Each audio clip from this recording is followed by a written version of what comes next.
অতীতে আমরা দেখলাম যে বাবুল সুপ্রিয় তিনি যখন কেন্দ্রীয় মন্ত্রী ছিলেন তার উপরেও হামলা হলো। ব্রাত্য বসু সেখানে বক্তৃতা দিতে গেলেন, তখন চেয়ার ছোড়াছুড়ি, অশান্তি তৈরি হলো।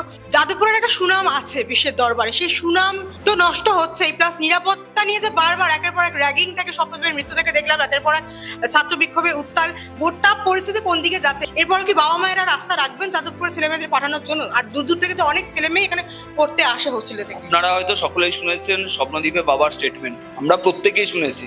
এই যাদবপুরকে তিনি চান না, এই যাদবপুরে যাতে মানে তার ছেলের মতো অন্য কোনো ছেলের যাতে পরিস্থিতি না হয় সেটাও তিনি মিডিয়ার সামনে অ্যাপিল করেছেন। আজকে কতটা ভয়ঙ্কর পরিস্থিতি হলে 1 বছর পরেও আজকে অন্য একটা ইনসিডেন্টে তাকে মুখ খুলতে হচ্ছে, কি ভয়ঙ্কর পরিস্থিতি। আমি ওইটাই বলছি, আমাদের তখনকার প্রাক্তন রাজ্য সম্পাদক, ওনাকে ওই বাবুল সুপ্রিয় তখন কেন্দ্রীয় মন্ত্রী ছিলেন, অগ্নিমিত্রা কল ছিলেন, তাদেরকে কি বাজেভাবে হ্যারাসমেন্ট, তাকে যাওয়ার জন্য তৎকালীন রাজ্যপালকে সেখানে পৌঁছাতে হয়েছে জগদীন ধনকরজিকে। আমি তো বললাম এর আগে নিজের বাবার সম্পত্তি ভেবে রেখেছে যাদবপুরকে, নিজের বাবার সম্পত্তি এই ভুল ধারণাতে যতদিন ছিল, আর এই ভুল ধারণাতে যাতে না থাকে, এটা তাদের গ্রিন করিডোর বাবার সম্পত্তি।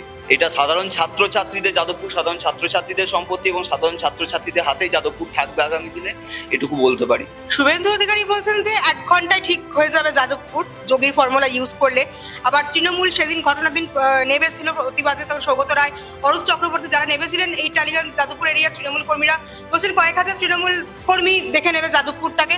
অখিল ভারত হিন্দু মহাসভা তারা চাইছেন যতক্ষণ না শান্তি ফিরে আসছে যাদবপুর আপাতত ইউনিভার্সিটির দরজা বন্ধ রাখা হোক। তৃণমূল ছাত্র পরিষদ কোথায়? এখনো কি আপনারা দেখতে পেয়েছেন তৃণমূল ছাত্র পরিষদকে রাস্তায় নামতে? শুধু মুখে কথা বলা নয়, তাদের ভিতরের আঁতাত আছে, তারা আজকে রাস্তায় নামতে ভয় পাচ্ছে যাতে এসএফআই এর সঙ্গে তাদের যে ভিতরের যে গাঠবন্ধন, সেই গাঠবন্ধন যাতে বেরিয়ে না আসে। যাদবপুরে একটা আন্দোলন তো এখন আমি বারবার বলছি, কোথায় তারা? আমরা তো ভিপি আন্দোলন করেছি সামান্য খুব কম সংখ্যা নিয়ে, যাতে কাউরি কোনো অসুবিধা নয়, এবং সেটা সকালে করিনি এই কারণে উচ্চ মাধ্যমিক পরীক্ষা চলছিল বলে 11-এর ছাত্রছাত্রীরাও যাতে সুষ্ঠুভাবে পরীক্ষা দিয়ে বাড়ি ফেরে, তারপর আমরা নিজের মুভমেন্ট করেছি।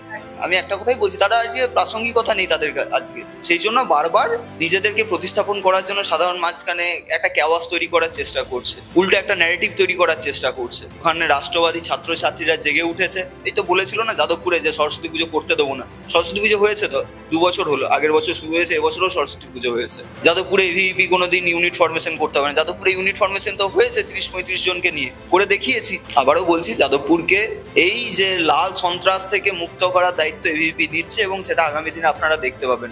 তার জন্য যা যা করা দরকার, আমি আবার স্পষ্টভাবে বলছি, যা যা করা দরকার আমরা তাই